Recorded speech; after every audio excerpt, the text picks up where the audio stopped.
South India shopping mall the wedding మంత్ర సరికొత్త wedding collection south India shopping mall. నమస్తే, welcome to Suman TV. నేను మానస. గత కొన్ని రోజులుగా మనం చూస్తున్నాము కరోనా కేసెస్ మళ్ళీ పెరిగిపోతున్నాయి. అయితే ఇప్పుడు వారం రోజుల్లోనే చూసినట్లయితే ఇండియాలో 1000కి పైగా కేసులు నమోదయ్యాయి. మరి ఈ పరిస్థితి గురించి డిస్కస్ చేయడానికి, అలాగే ఎలాంటి జాగ్రత్తలు తీసుకోవాలి అనే విషయాల గురించి మనం తెలుసుకుందాం. ఇప్పుడు డాక్టర్ కె శ్రీనివాస్ గారు మనతో పాటు ఉన్నారు. వారితో మాట్లాడదాం.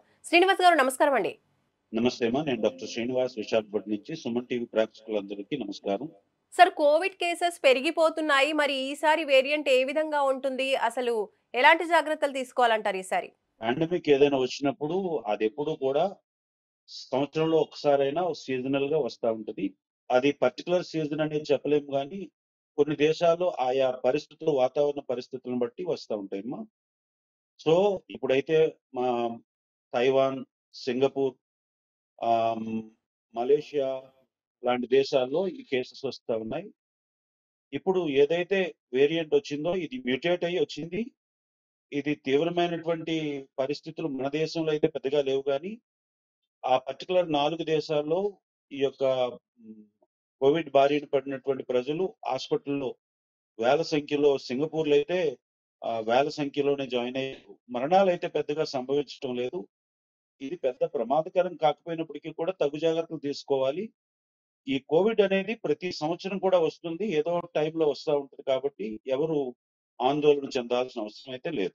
ఓకే. సో ఇది రిపిటేటివ్ గా ఎవ్రీ ఇయర్ వచ్చే అవకాశం ఉందంటున్నారు. మరి ఈసారి వచ్చినటువంటి ఈ కొత్త వేరియంట్ వల్ల ఎవరికి రిస్క్ ఎక్కువగా ఉంటుంది? ఇప్పుడు ఇండియాలో చూసినట్లయితే వారం రోజుల్లో ఒక 1000 పైగానే కేసెస్ నమోదయ్యాయి. కాబట్టి ఈసారి అవును. ఎవరికి రిస్క్ ఎక్కువగా ఉండే అవకాశం ఉంది? అంటే పిల్లలకా, పెద్దవాళ్ళకా? ఎస్. విషయం ఏంటంటేమా, ఇండియాలో ఇండియా చాలా పెద్ద పాపులేటెడ్, వన్ 145 కోట్ల జనాభా కలిగినటువంటి పాపులేటెడ్ కంట్రీ. అన్ని దేశాల్లోంచి ప్రయాణాలు సాగుతూ ఉంటాయి. పర్టికులర్ గా ఈ ఇన్ఫెక్ట్ అయినటువంటి దేశాల నుంచి వస్తున్న వారు ఎవరైతే ఉన్నారో వారిని మనం, భారతదేశ గవర్నమెంట్ కొద్దిగా కంట్రోల్ చేయగలిగితే మన దేశంలో ఉన్నటువంటి ఈ కేసెస్ ని తగ్గించవచ్చు. ఈ వారం రోజుల్లో మన దేశంలో సుమారుగా ఒక 1100 కేసులు నమోదయ్యాయి. ఇందులో సీరియస్ అయినటువంటి కేసెస్, హాస్పిటల్లో ఉన్నటువంటి కేసెస్ పెద్దగా లేకపోయినప్పటికీ కూడా, ముఖ్యంగా ఈ ఒమైక్రాన్ కంటే కొద్దిగా మ్యూటేట్ అయ్యి పెద్దగా ఈ వైరస్ కొద్దిగా పెద్దదే అని చెప్పాలి.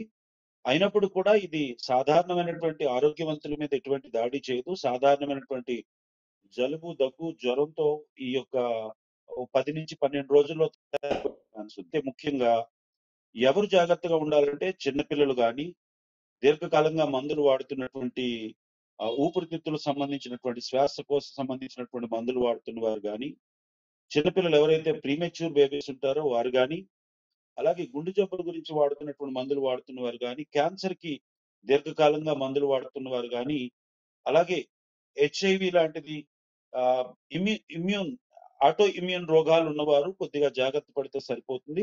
వీరు మాత్రం తగు జాగ్రత్తలు తీసుకోవాలి. అయితే ముఖ్యంగా చెప్పేదేంటంటే, వచ్చిందా రాలేదా అని ఆలోచించే కంటే నేను ఒకటే చెప్తా ఉన్నాను ప్రజలందరికీ. ఖచ్చితంగా ప్రతి ఒక్కరూ మాస్క్‌ని విధిగా వేసుకోవాలి. సోషల్ డిస్టెన్స్‌ని పాటించగలిగితే మన దేశంలో ఈ యొక్క వైరస్‌ని మనం ఖచ్చితంగా వైరస్ బారిన పడకుండా మనం తప్పించుకునే ఛాన్స్ ఉంది. అంటే రీసెంట్ గా న్యూస్ లో కూడా చూసాం సార్, ఒక చిన్న పాపకు కూడా కోవిడ్ సోకింది, చనిపోయింది. అలాగే కొంతమంది డాక్టర్స్ కి, అలాగే మెడికల్ సర్వీసెస్ లో ఉన్న వాళ్ళకి కూడా అవును. ఇది అంటే ట్రీట్ చేస్తున్నప్పుడు వీళ్ళకి కూడా సోకినటువంటి పరిస్థితులు మనం చూస్తూ ఉన్నాం. సో హ్మ్. ఎలాంటి హ్మ్. జాగ్రత్తలు తీసుకోవచ్చు ఈ కొత్త వేరియంట్ నుంచి తప్పించుకోవడానికి? ముఖ్యంగా విశాఖపట్నం నుంచి నేను మాట్లాడుతున్నాను కాబట్టి, విశాఖపట్నంలో కూడా ఒక హౌస్ సర్జన్‌కి, డాక్టర్ గారికి, ఆయనకి పాజిటివ్ వచ్చింది. మరికొన్ని కేసులు కూడా నమోదయ్యాయి. ముఖ్యంగా చెప్పేదేంటంటే, ప్రజలందరికీ చెప్తున్నదేమిటంటే, ఇది ఒమైక్రాన్ కంటే కొద్దిగా పెద్ద వేరియంట్ కాబట్టి, ఇది చాలా త్వరగా డ్రాప్లెట్స్ ద్వారా, అనగా మనుషులు మాట్లాడుతున్నప్పుడు నోట్లోంచి వచ్చే తుంపర్ల ద్వారా స్ప్రెడ్ అయ్యే ఛాన్స్ ఉంది కాబట్టి, జబ్బు వచ్చిందా రాలేదా, లేకపోతే వైరస్ ఉందా లేదా ఇయన్నీ ఊహించే కంటే ప్రతి ఒక్కరూ విధిగా మాస్క్ వేసుకోవాలి.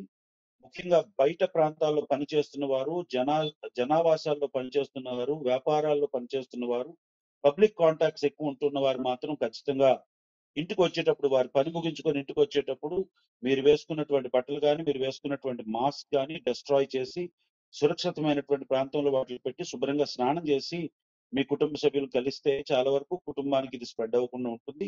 అంతేకాకుండా హాస్పిటల్‌లో ఎవరైతే ఉన్నారో, ఈ హాస్పిటల్‌లో ఉండేవారు విజిట్ చేయడానికి వెళ్ళేటప్పుడు తగు జాగ్రత్తలు తీసుకొని వెళ్ళాలి. వీలైనంత తక్కువ మంది వెళ్ళడం మంచిది.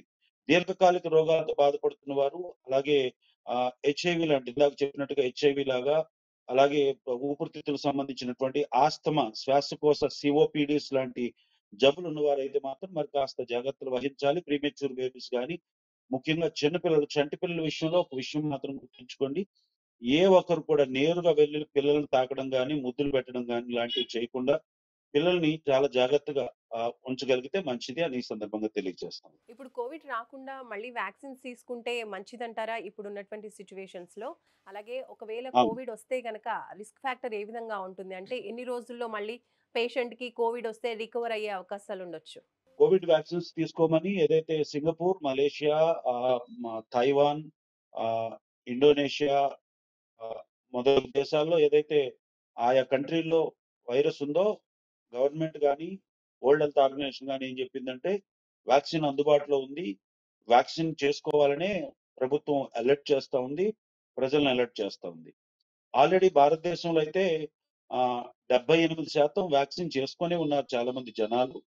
ఒకవేళ చేసుకోకపోతే బూస్టర్ కూడా చేసుకోవచ్చు. ఇప్పుడు అందుబాటులో అయితే ఇండియాలో పెద్దగా ఈ యొక్క కోవిడ్ వ్యాక్సిన్ అందుబాటులో లేదు. కారణం ఏంటంటే గవర్నమెంట్‌నే దీన్ని రీకాల్ చేసింది. దీనివల్ల సైడ్ ఎఫెక్ట్స్ ఉన్నాయని పెద్దగా పనిచేయటం లేదు. నేనేమంటున్నానంటే వ్యాక్సిన్ తీసుకోవడం మంచిదా? తీసుకోకపోవడం మంచిదా? అనే కంటే మనంతరం స్వయంగా ఎవరు వ్యక్తిగతంగా వారు జాగ్రత్తలు తీసుకొని మాస్క్ విధిగా ధరించి మీ సోషల్ డిస్టెన్స్‌ని పాటిస్తూ చేతులను శుభ్రంగా కడుక్కోవడం వలన దీన్ని నివారించవచ్చే తప్ప ఒక మాటలో చెప్పాలంటే సాధారణ జలుబు కూడా మనిషి నుంచి మనిషికి చాలా తొందరగా సోకుతుంది కాబట్టి జలుబున్న ప్రతి ఒక్కరు, దగ్గొచ్చిన ప్రతి ఒక్కరు కొద్దిగా మాస్క్ వేసుకొని సోషల్ డిస్టెన్స్ పాటించగలిగితే, మీ చేతులను శుభ్రంగా చేసుకోగలిగితే మంచి ఆరోగ్యపు అలవాట్లు ముఖ్యంగా ఈ కాలంలో స్ట్రెస్ ఎక్కువగా ఉంది. స్ట్రెస్ ఎక్కువగా ఉండి నిద్రపోయే టైం దొరకటం లేదు. హెల్తీ స్లీప్‌ని అనగా ఆరోగ్యవంతమైనటువంటి నిద్రను 8 గంటలకు తగ్గకుండా నిద్రపోగలిగితే, 40 గంటలు వ్యాయామం చేయగలిగితే, పౌష్టికాహారాన్ని ముఖ్యంగా ఎగ్స్ లాంటివి చక్కగా విధిగా 2 గుడ్లు తినగలిగితే, తగు వ్యాయామం చేయగలిగితే దీని బారిన పడకుండా ఉండే అవకాశం ఉంది.